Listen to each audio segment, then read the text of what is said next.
We're live. You ready? Whenever, if you give me the thumbs up, I'll think that we're live. Okay, we're ready. Amazing. Good morning, friends. Good morning. Before we get started, can I just show you that this is the smallest cup of coffee you're going to see today. Y'all want to hear the story? Sure. You're so gracious. Thank you. I went to the local franchise coffee place here in town. They're not sponsoring this video, so I'm not going to give them a shout out, but you guys know who it is. Come on. We do not have sponsored content. Let me just be really clear about that. We are not paid for any of our opinions here. We are just trying to speak the truth, the word of God. But I want to talk about this coffee real quick. I wanted to get a little jump start today, so I ordered just a double shot of espresso. And if you know what that is, that's only like that much coffee. It's potent, but it's about that much coffee. So I drank that, and then I went up to the register and said, I'd like to get a hot coffee refill. You can do this at your local coffee franchise place, and it's at a very good discount. And I just passed them the same cup again without thinking. And so this is what they call, this is less than a tall, this is a short. That is a real size, only available in hot coffees. There you go. This is a little bit of education for you today. Good morning, class. Good morning. I don't know why I felt compelled to tell you about my absolutely minuscule coffee, but we'll see if I get through Ecclesiastes or the cup first. We are studying the book of Ecclesiastes. We did not study Ecclesiastes last week. Y'all had a guest here, and he's still talking to me, so I guess y'all treated him okay. He did make me do some extra push-ups in class, though, so maybe y'all didn't treat him as nicely as you could have. So yeah, thank you for being here for that. I know we had a couple technical issues, but hopefully in the room that wasn't as obvious. The week before that, we began our study of the book of Ecclesiastes, and this is a phenomenal book, particularly for our day. If you're reading carefully and paying attention, and you've got your finger on the pulse of our culture, I think you will find that Solomon is a man of our times. A few thousand years ago, maybe, fashion was different, cuisine was different, architecture was different. People weren't. People were still the same. So last week, I gave you a quick survey of the life of Solomon. First off, let's do a real quick review. Solomon is whose son? Who is Solomon's dad? David. And what is distinctive about David? Just throw out some ideas. Do you know anything about David? Killed Goliath, so that's a freebie. I thought that would go easy. He's the second king of Israel. The first king was Saul. Saul was the man that the people wanted. He was taller than everybody, handsome. He was also a coward, paranoid, more or less terrible. David was the exact opposite of those things when he was chosen to be king. He was the seventh of 7 sons in Jesse's house, the runt of the litter. When Samuel came to Jesse's house looking for the next king of Israel, Jesse paraded all 6 sons in front of him, and Samuel's like, don't you have, none of these are the guy. God's telling me none of these are the guy. Do you have any other ones? And he's like, I guess. There's David. Is that with the sheep? So David is a very unlikely kind of guy. He's not famous for being big and strong. He's famous for being little, right? We think about a David and Goliath story. But he grows into an exceptional man, a warrior, a poet and musician, a man fervently passionate about serving God and loving God. Also a deeply flawed man. He has problems in his family. There's intrigue, there's idolatry. he commits some very heinous and scandalous crime, a couple heinous and scandalous crimes, and is racked about it, torn about it. Eventually, finds God's grace and forgiveness for it. But he is the first really successful king of Israel. So Saul, not very successful, as is evident by the story of David and Goliath, right? It's a war they're losing. David goes on to lead them through tons of successful wars. He has a son, Solomon, who will be king. And as he's approaching the time to become king, God says to him, "Hey, Solomon, ask me for whatever you want, I'll give it to you." And Solomon says, "Well, Lord, you've given me this job of being the king of Israel, and I am unprepared for it.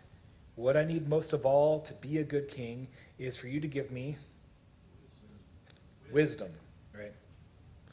God says, "Yeah, okay, I'll give you wisdom. You didn't ask for long life, you didn't ask for wealth, you asked for wisdom to take care of these people.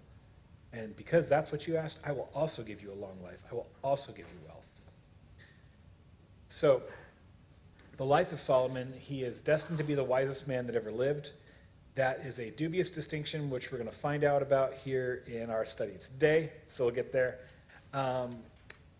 He builds a temple for God, and they dedicate the temple to God. After he builds a temple, he builds a fabulous palace. His reputation grows and grows and grows. God renews his covenant with David and Solomon. As his fame spreads, the wealth of the nations begin pouring into Israel. People bring their tributes. They want to make peace. They want to make treaties. They send their daughters to marry him, and he has a lot of wives, a whole lot of wives. It doesn't work out well. We'll come to that later. He holds court, and he's sort of the judge over all the people. And people from far and wide come to watch him do this. I think it's probably more enjoyable than watching C-SPAN, right? To see him, or maybe on par with, like, I don't know, Judge Judy or the People's Court. People watch these court cases for entertainment. In there, you get that famous story about the two women who are arguing over whose baby is whose, and Solomon says, "Well, just cut the baby in half and just split it up." You know the story, right? He looks shocked. He says, "Just cut the baby in half, give half to each woman." And one's like, "Fine, sounds fair." And the other one's like, "No, just let her have it." Solomon's like, "Aha, she loves this baby. It's properly her baby. She gets it. You get nothing, baby cutting in half lady." And everybody's like, "Oh, he's so wise." So he gets famous. He gets incredibly rich. He is dressed in the finest clothes. He eats the finest food. He is so reputed for his wealth and fame that Jesus will use him as the high water mark for wealthy people in his teaching, right? It says, "Look at the flowers of the field. I tell you, not even Solomon in all his splendor was dressed as beautifully as these are." He could have picked anybody as his point of comparison, and clearly he's looking for, the zenith. And he picked Solomon as the peak of fashion, I guess, right? Well, Solomon goes through his life, and he pursues pleasure. He gets lax about idolatry and goes even beyond lax and actually helps sponsor idolatry. And his kingdom is destined to fall. So after Solomon, the kingdom fractures in half. There's a north and a south. The two never come together again historically, unless in any of the biblical history, okay? Each get exiled. Eventually, they're allowed to return back and rebuild. But Israel, in earthly terms, never reaches the same level of glory, prominence, and wealth that it had under Solomon. So far, so good? Everybody got in their mind the history here? So the book of Ecclesiastes is written toward the tail end of Solomon's life, most likely, which will make sense through some of the narrative that we read today.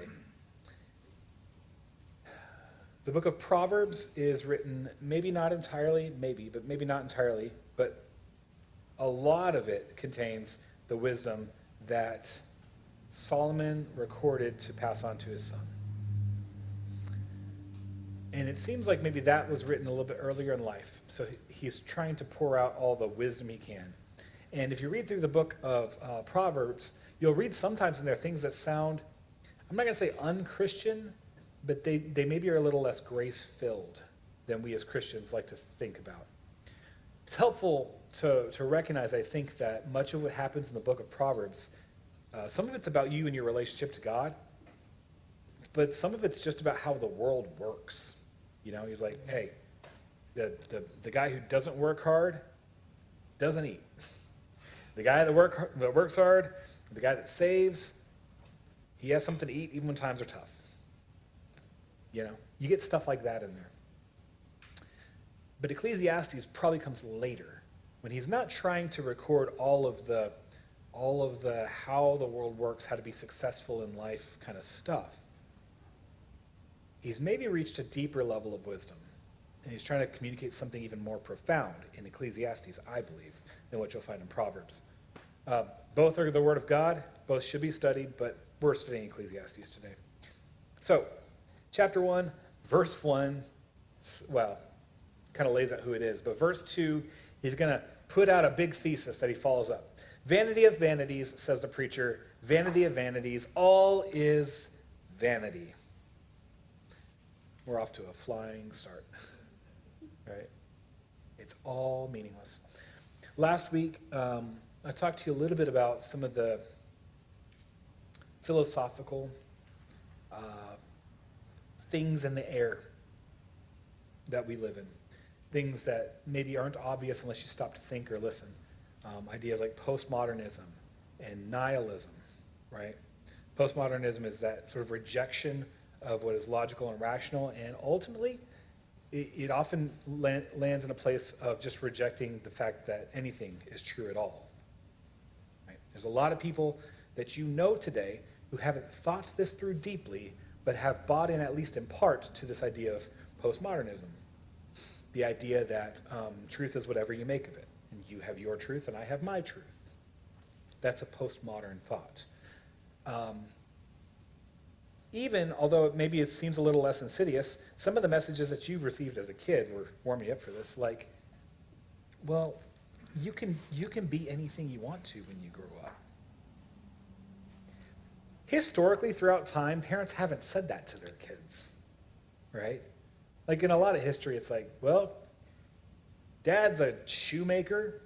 You're going to be a shoemaker, kid. I don't care what you think. I don't care if you want to dance. You dance in the shoes that you make, okay? But you make the shoes. It's the perks. You get some dancing shoes, okay? But you make the shoes. Your dad made the shoes. Somebody needs shoes, right? And as generation after generation has processed, this idea that you can be anything you want to has become more and more dogmatic, right? So that people are expanding this into all sorts of things, not just whatever career you want, but you can literally, do you want to be an elf? Fine. Just tell people you're an elf, you're an elf. Right? I mean, that might be a little bit extreme, but you know, that's kind of in people's minds. Like, well, he believes he is, and who am I to tell him otherwise? Solomon is a guy who has kind of walked down this road. He's like, you know, I've looked deeply into everything, and it seems like nothing matters. Generation comes, generation goes, the earth remains forever. We talked about cycles last week. 2 weeks ago, we talked about, you know, is history a circle, or is it a spiral? Is it leading somewhere? Verse 7, we talked about the empty hole inside the human heart. You know, you can keep pouring and pouring in, and it never really fills up, just like the rivers pour into the ocean, but the ocean never fills up. Verse 10, We talked about, he says, verse 9 and verse 10, there is nothing new under the sun. Is there a thing which is said, see, this is new? It's already been in ages before us. I asked you to kind of consider, is that true? I think it was Glenn who said, well, kind of depends on your filter, right? Things maybe look different, but people haven't actually changed. And I think that's a fair assessment. If we're thinking from like a spiritual standpoint, for sure, I would say, no, we still contend with the same spirits that have always been contended with, going back as far as Adam and Eve and Cain and Abel, jealousy, fear of missing out, right? FOMO is why they ate the fruit in the garden. Yeah? So like the same spiritual maladies that plague us have always been around. The same God who blesses us, he's always been around. Wi-Fi maybe hasn't been around before, or maybe it has. Like, who knows what the Incas were up to? You know? I mean, I'm saying this half jokingly, but only half jokingly. There is so much we don't know about ancient cultures. Like, we assume we've innovated all this stuff, but who knows? Okay. Let's see, where do we leave off? We left off at, we got all the way through verse 11, I think. Yes. So he says in verse 11, there is no remembrance of former things, nor will there be any remembrance of later things yet to be among those who come after. And that seems a little bit ironic for me, because I'm reading words written by a guy thousands of years ago, and I just spent a little bit of time talking about his biography.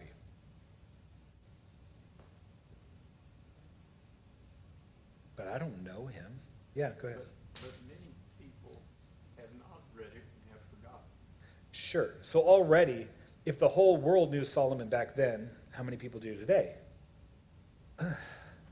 Go back one or two generations, and probably most Americans had heard of him, and probably knew at least that he was the wisest man that ever lived. If you polled 1,000 16-year-olds today, how many could say that much? I don't know. So there is that. There's a diminishing fame. But also, I have no idea what he looked like. I have no idea what his fine clothes looked like. I have no idea what his favorite meal was. I've never heard his voice. The temple that he built, I can imagine, but I can't see it. That temple that he built is not really there anymore. Let alone his palace, you know? And there is something that seems kind of hopeless about this, right? It's like, it doesn't matter what you do, it's going to go away. And the fact that we forget is the reason that we have archaeology at all, right? Like, we wouldn't need to go uncover the mysteries of history if we just remembered them, but we don't. That's why we have archaeology. All right, let's move on. We're going to dig in to verse 12, and we'll get into chapter 2. I, the preacher, have been king over Israel in Jerusalem, and I applied my heart to seek and to search out wisdom, to search out by wisdom all that is done under heaven. It is an unhappy business that God has given to the children of man to be busy with. I have seen everything that is done under the sun, and behold, all is vanity and striving after the wind. It is an unhappy business, verse 13. It is an unhappy business that God has given to the children of man to be busy with. Is that a fair thing for him to say?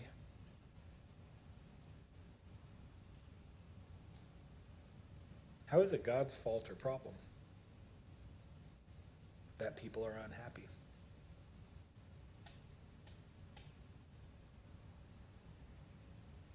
I'm asking, what do you think? Is he right to say this? Is it fair for him to say this? What do you think, Larry? I suppose it is. I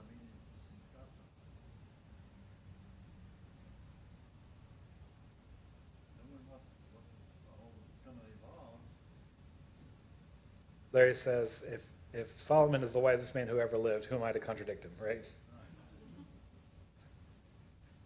Any other thoughts?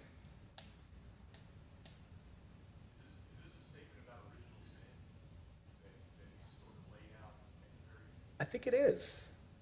I think it is. Like, if he is right in saying this, and I'm not quite sure he is, but if he is right in saying this, it might be that he's hearkening back to the curse that is laid out by God, specifically to Adam. Anybody remember the curse that Adam received after eating the forbidden fruit? After giving into his FOMO? Do you remember what his curse was? The snake has to eat dust, right? And Jesus is going to kill him. So we got that. Mary also, but Eve, you can tell what time of the year it is. Eve is going to have painful and dangerous childbirth. What's the curse of Adam? Yes. It says, because of you, the whole earth is cursed. And the earth is going to produce thorns and thistles, and you're going to have to work hard to provide for your family. The Garden of Eden, you just walk around, you pull the fruit off the tree, you're good to go. After the fall into sin, now you got to work for that food. And if you don't work, it won't grow.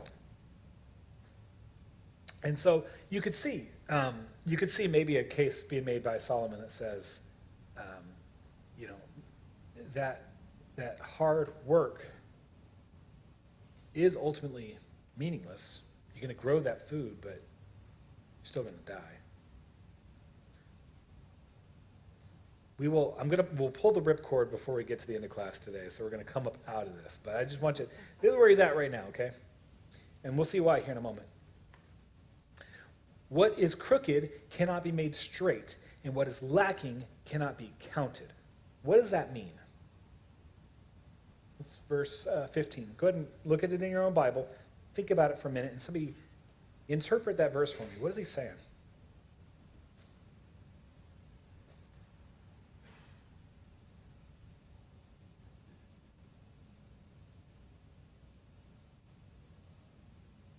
Be brave. It's okay.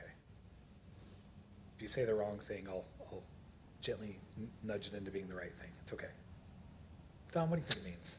What is crooked cannot be made straight. What is lacking cannot be counted. I'm thinking about the sin of man is what's crooked. Okay, good. The sin of man is what's crooked, right? Yes, I think that's at least part of the answer. Any other thoughts? Remember, he's talking about the toil that people have to go through.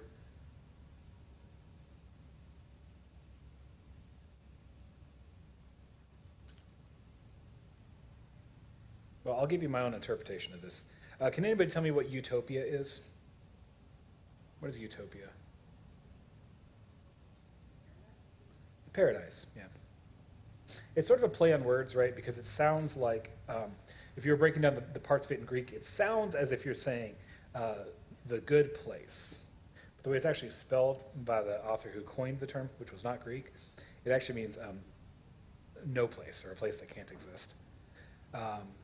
But yeah, utopia is the idea of paradise, and all throughout history, mankind has been trying to create a utopia on earth, right? You can see the promise of it in every culture. You can see how in Babylon, they try to make a utopia. In Greece, they try to make a utopia, right? Perfectly well-ordered society. In Rome, they tried to do this. It is the promise of every economic system, right? I mean, for those who are very libertarian, they believe that if you just let the markets run, eventually everything will even out and everybody will get what they need and it'll all work out. Those who are socialist or communist think the same thing. If we could just put the right system in place, nobody needs to go hungry, everybody can have everything that they want, it's all going to work out fine. How's that working out?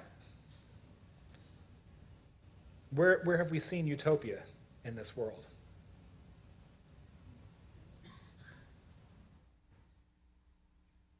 said, well, Solomon, the wisest man who ever lived, he tried to right the wrongs. He tried to straighten out what's crooked.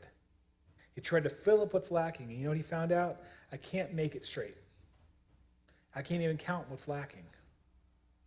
Well, you're the wisest man who ever lived, and you're fabulously wealthy. Surely you can make a utopia for your people. It doesn't work. I said in my heart, I have acquired, verse 16, I've said in my heart, I have acquired great wisdom, surpassing all who were over Jerusalem before me.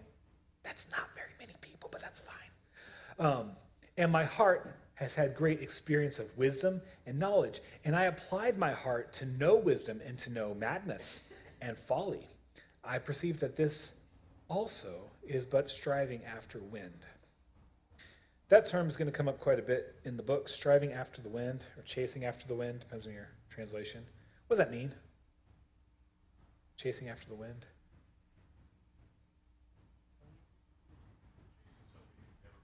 Chasing something you can't see, chasing something that can't be caught. That's right.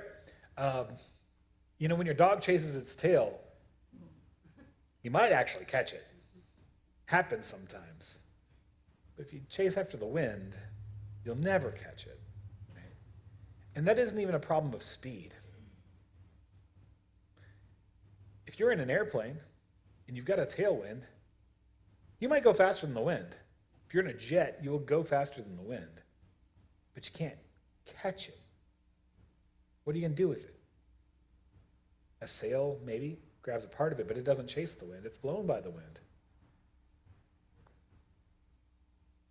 It's this idea of futility, right? You can try and try and try, but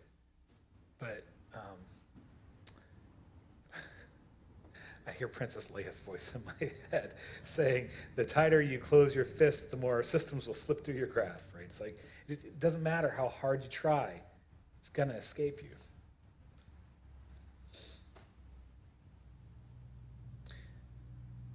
Now, here's what I wanted to get to, because we have a cultural idiom for this, and I want to explore it with you guys a little bit. Verse 18. In much wisdom is much vexation.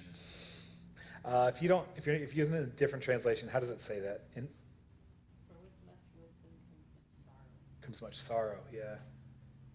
And he who increases knowledge increases sorrow. What is it that they say? Ignorance is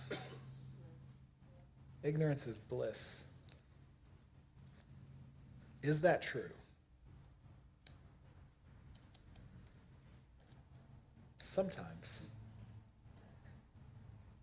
I would say that if you can live without facing negative consequences for your ignorance, then it probably is bliss. With much wisdom comes much sorrow. Which is better? Would you rather be ignorant or wise?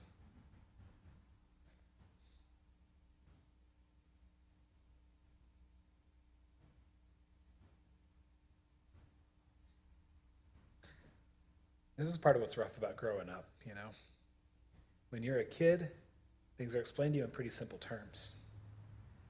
You can think about good people and bad people. You can split them into those categories.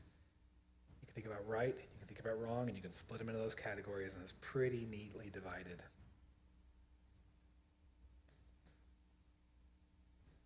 And as you start to grow up, things get more complicated. And you learn that maybe some of your heroes had flaws. And maybe you learn that some of the villains you believed in had a point, even if they're still a villain. It gets messy. And you learn that money isn't magical, right? Like when you're a kid and you get $1, it's like, I can do anything I want with this $1. And you're an adult and you get a paycheck and you're like, I can't do anything I want with this paycheck, even though it's way more than that $1 I had as a kid.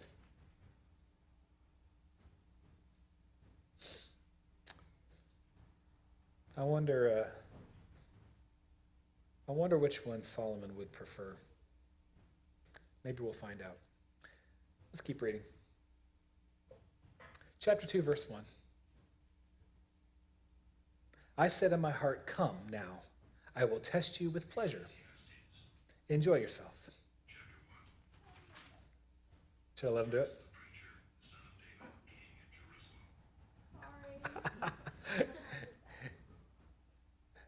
Just in case anybody doesn't know what's going on. Kind of, but I don't know if we'll get like a copyright issue or something with it, you know.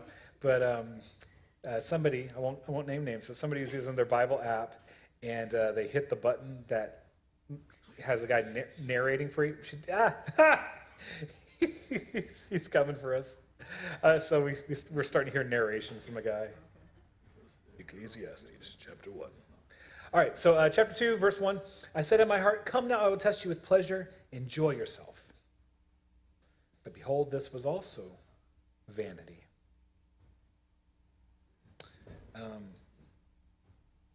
He's gonna expound on this a little bit, but just as a high level thing, he tried wisdom and maybe like trying to create a utopia, right? That didn't work out. So he said, well, if wisdom doesn't work, maybe pleasure's the way to go with it. So he's going to try out hedonism. Maybe you've never heard that term before. Maybe you have. But I would say that you could summarize it pretty well with one of the mottos that came up in the 60s, I think, which is, if it feels good, do it. Some of y'all are looking guilty like, I know what I'm supposed to say, but I don't want to say it because I don't want to be judged by pastor. Yeah, if it feels good, do it. So that's what Solomon's going to try. I said of laughter, it is mad. And of pleasure, what use is it? I searched with my heart how to cheer my body with wine. My heart still guiding me with wisdom, and how to lay hold on folly, till I might see what was good for the children of man to do under heaven during the few days of their life. So if you're tracking along here, part of what Solomon's asking, sort of as a summary of this whole thing, is, what is the good life, right? What's the best way to spend your life? He's already ruled out the idea that you should just pile on as much wisdom as possible, because there's a hole that you fall into there, and there's not much joy to be gotten out. Right?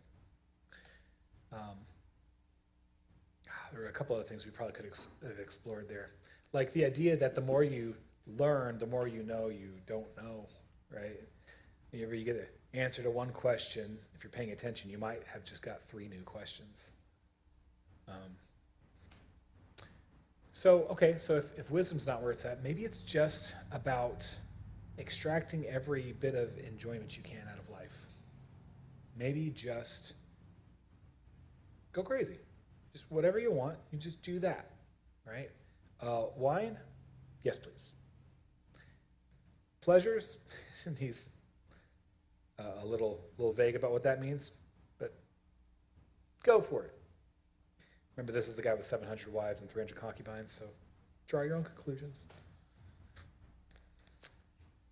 Laughter, right? Maybe that's the key to a good life. Just fill your life with laughter. I think a couple weeks ago I talked to you guys about listening to the comedy radio station and how at first the laughs come easy, but then after a while you kind of fall into the rhythm of it all, and it's like, yeah, I guess that was funny. That's fine. You know? I don't know if this is a connection or not, but there's a shocking number of stand-up comedians also on antidepressants. Just make of that what you will. That's not a joke. That's just a fact.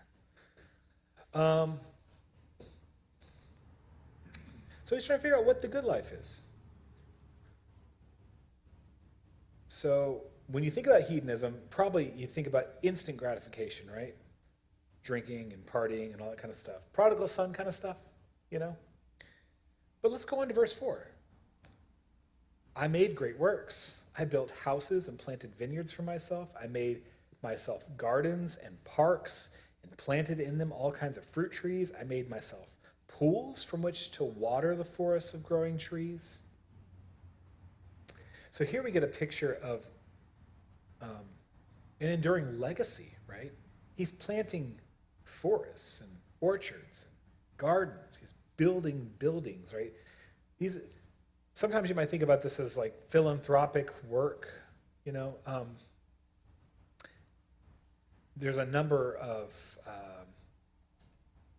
parks and green spaces you can go to that have somebody's name slapped on the front. You know, it's the Robin Bledsoe Park. We drive by that one sometimes. Or, what's the, oh gosh, I can't think of what it's called. Oh, Gary Park, right? Right, named after Mr. Gary, who had an endowment that paid for making this beautiful park. You can think about what's the place that all the musicians want to play? Carnegie Hall, right? Named after Dale Carnegie, I guess, one of the Carnegies. You think about the Chrysler Building, right? All these things that are monuments to the philanthropy and vision. I guess maybe the Chrysler Building's not. Maybe that might have been a more of a economic endeavor. But the point is, people like to leave these legacies, these testaments to who they are, and leave it for future generations. And there is something noble to that, you know. That is a really good thing. In fact, last week, if I'm not mistaken, you guys heard quite a bit about the importance of legacy.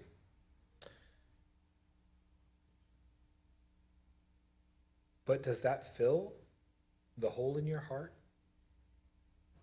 Does that give your life purpose and meaning? I mean, there sure are an awful lot of people who are trying that. And if I had to encourage somebody to pick one, either, you know, building a beautiful park or drinking themselves into a coma, like, it's a pretty easy pick for me as to which one they should choose. But he says, I did those things. Verse 7. I bought male and female slaves, and had slaves who were born in my house. I had great possessions of herds and flocks, more than any who had been before me in Jerusalem. I gathered for myself silver and gold and treasures of kings and provinces. I got singers, both men and women, many concubines, the delight of the sons of man. So here we get a picture of wealth and the luxury and leisure that brings. Right? So why does he have all these slaves in his house? So that he doesn't have to do the work. Right? Why does he have all these flocks and herds? Right? Well, he enjoys the produce that they make, and also it's a source of economic security, right? That's wealth to come. Silver and gold stored up. Singers, so that we got the entertainment angle of things, right? The arts. So I became, oh, yeah. So he's got a house full of people who are serving him and entertaining him.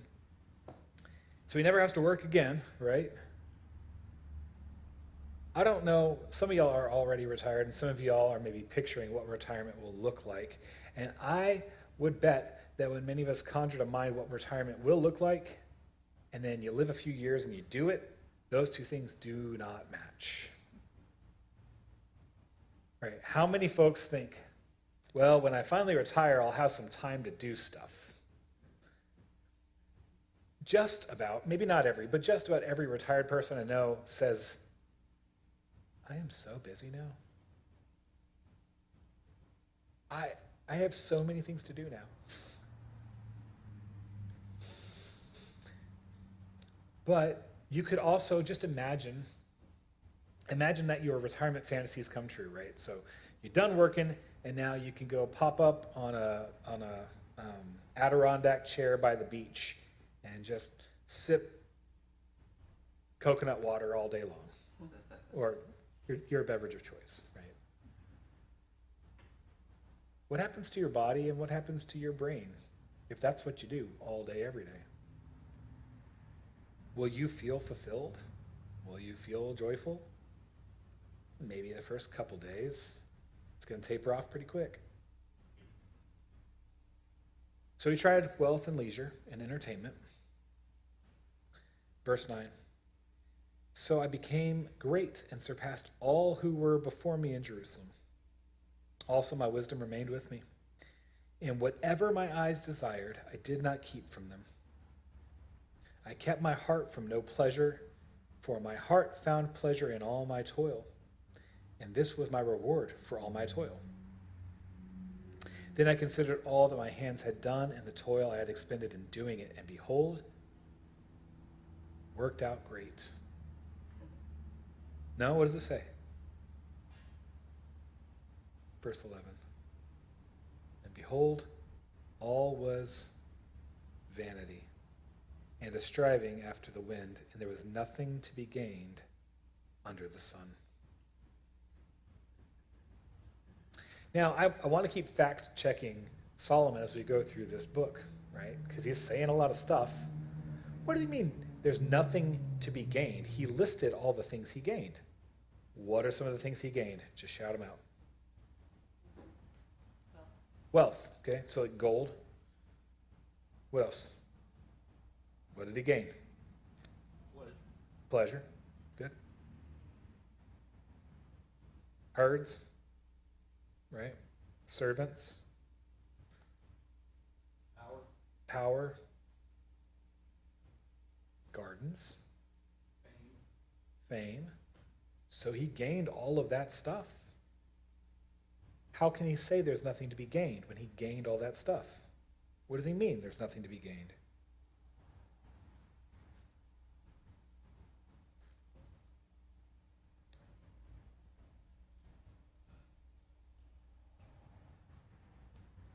I mean, is it true? If your portfolio is bringing in a profit every year, are you gaining nothing?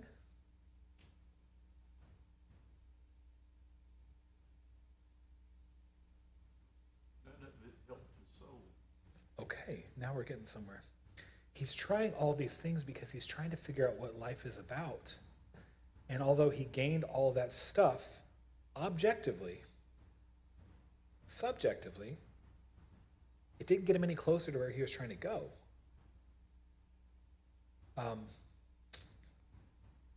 If you walk on a treadmill for an hour, you may have walked many miles as far as your body's concerned, but you won't have gotten any place geographically, right? Maybe you gained a few inches or lost a few inches on the treadmill, maybe in the waistline, right? But ultimately, like, you didn't get anywhere. And I think that's what he's saying. It's like, for all the stuff that it seemed like I gained, I'm still right back where I started.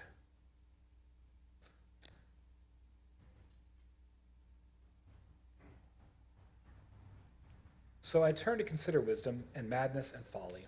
For what can the man do who comes after the king? Only what has already been done. Now this, when I read this verse, it pointed out something to me that I hadn't considered before.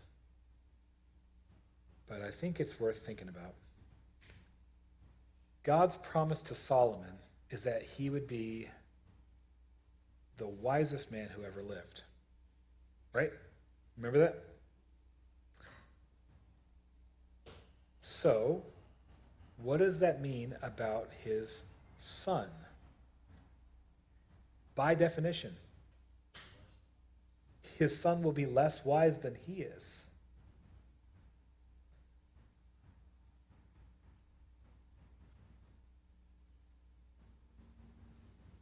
And am I jumping ahead? I don't think I am. Nope, we're right where we need to be.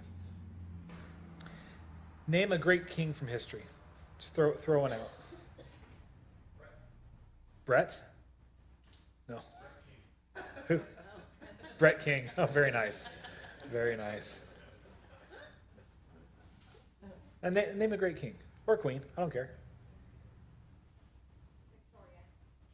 Okay, Queen Victoria. We can already, yeah. Who came after her? Huh? Elizabeth? Or is that second? I don't know. Elizabeth had a really good run. What about who came after her? As universally loved and respected? We're Americans, it's okay. But think back in history a little bit. How about name an Egyptian queen? Throw one out. First thing that comes to mind. Cleopatra. Who came after Cleopatra? Never mind. Let's name another one. How about in Rome? Name a great king. Caesar. Julius Caesar, right? Who came after him?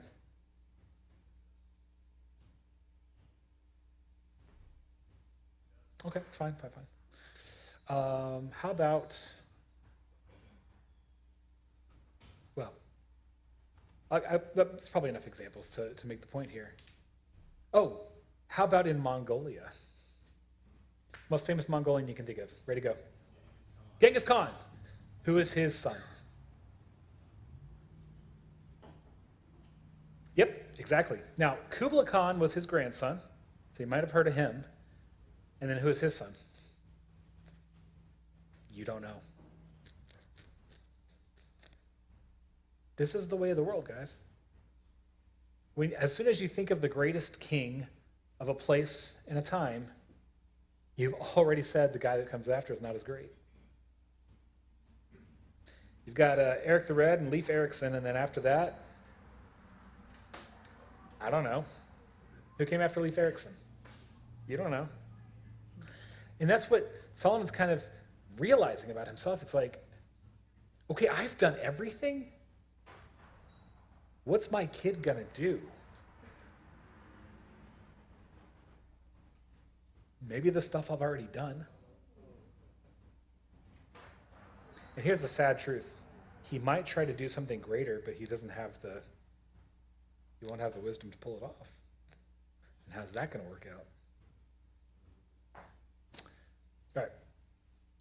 Well, I can't leave it on that note. I have to wrap up, but I have to bring you to a better note.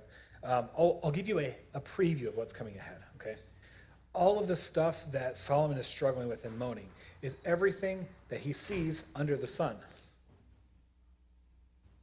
And maybe just this week, for your consideration, consider, is there anything that does not fall under the category of everything under the sun? Is there anything outside of that category? Think about that this week. We'll come back next week and we'll do some more. Maybe we'll hit some more explicit gospel. But for there, we'll wrap it up there. Hey, we got through about half a chapter. That was pretty good, right? Very good. All right, stick around. We got church coming up in 13 minutes.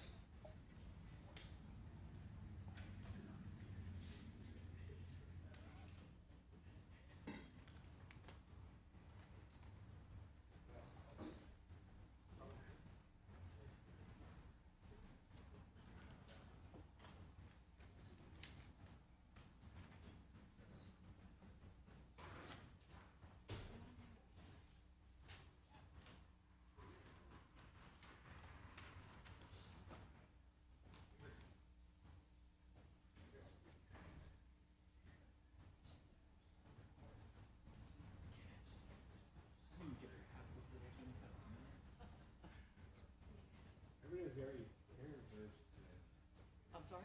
Everybody was very reserved today. Oh, yeah, yeah. And also, everybody was in the back. What? I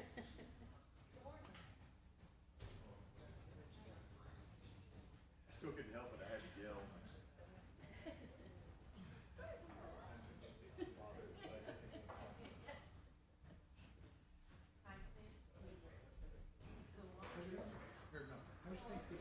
How was your Easter? That was good.